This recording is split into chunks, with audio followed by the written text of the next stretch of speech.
Salam əziz şagirdlər, hər birinizi xoş gördük. Mən Telan School'un ingilis dili müəllimi Aygün Süleymanova.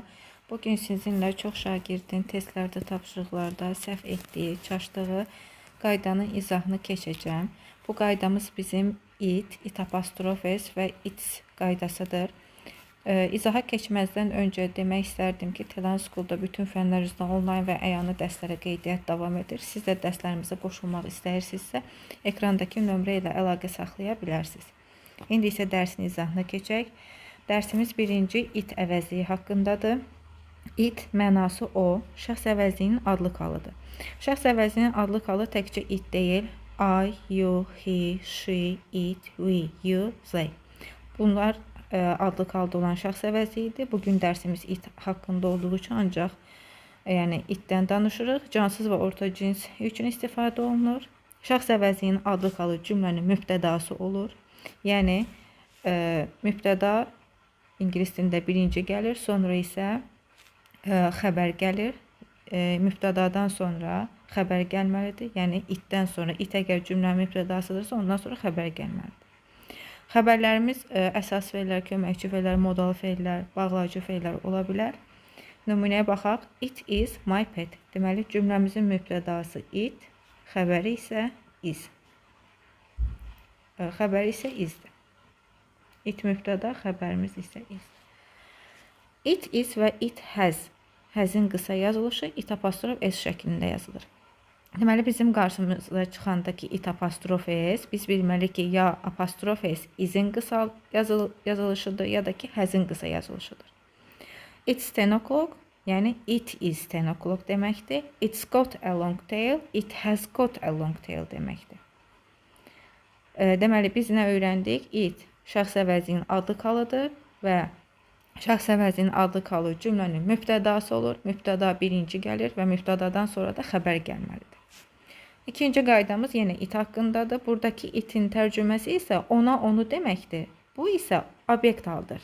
Yenə cansızlar və orta cinsi üçün istifadə olunur. Digər obyekt əvəzliklərimiz me, you, him, her, it, us, them əvəzlikləridir.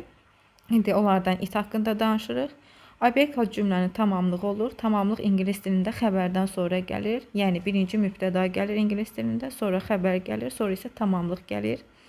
Tamamlığımız bizim obyekt hal ola bilər və xəbər deyəndə həm də feil də nəzərdə tutulur. Feil, xəbər eynidir və feil və yaxud xəbərdən sonra obyekt hal. Don't take it, yəni onu götürmək. Yəni take burada xəbərdir. Xəbərdən sonra it yazdıqsa, deməli buradakı it adlı kalı yox, obyekt halda olan it əvəzliyidir. Misal üçün, itin əvəzinə mən a book da deyə bilərdim. Sadəcə a book'un yerinə tutalım. Onu itlə əvəz edib it yazmışam. Clean it, misal onu təmizlə.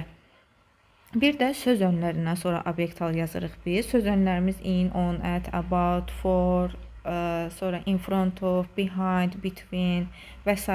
Yəni çoxdur söz önləri. Söz önlərindən sonra da əgər əvəzlik lazımdırsa bizə, yəni it, itsli tipli tapşırıqlarda, testlərdə biz orada obyekt halı seçirik. Yəni sadəcə iti götürürük. Play with it, yəni onunla oyna. Yəni burada it dediyimiz əşya, misal üçün top ola bilər, hansısa bir oyuncaq ola bilər, hansısa bir heyvan da ola bilər, pişik, it, cat, dog.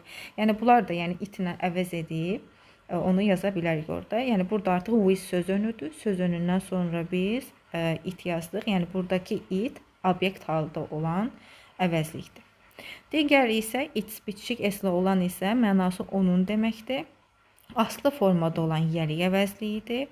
Aslı formada olan digər yəlik əvəzlikləri my, your, his, her, its, our, their bu əvəzliklərdir ki, bunlardan sonra həmişə isim gəlməlidir. Və itsdən də sonra həmçinin biz isim götürməliyik. Yenə də cansız və orta cinsə aiddir. Its color is red. Onun rəngi qırmızıdır. Yəni, hər hansı bir əşyanı cansızı fikrimdə tutmuşam. Sadəcə onu adlandırmıram. Onu itslə əvəz edib deyirik. Deməli, bu günləri biz öyrəndik it əvəzliyi haqqında, obyekt hal haqqında, aslı formada olan və yəlik əvəzliyi haqqında. və ona aid də burada qeyd eləmişəm, bir tapşırıq qoymuşam sizin üçün.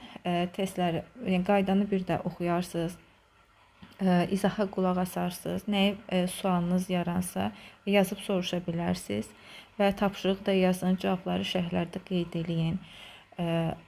Və yaxud da ki, hansı mövzuda çətinliyiniz varsa qeyd eləyin. Gələn dərslərimizdə, yəni o mövzular haqqında video dərslərimizi hazırlayaq.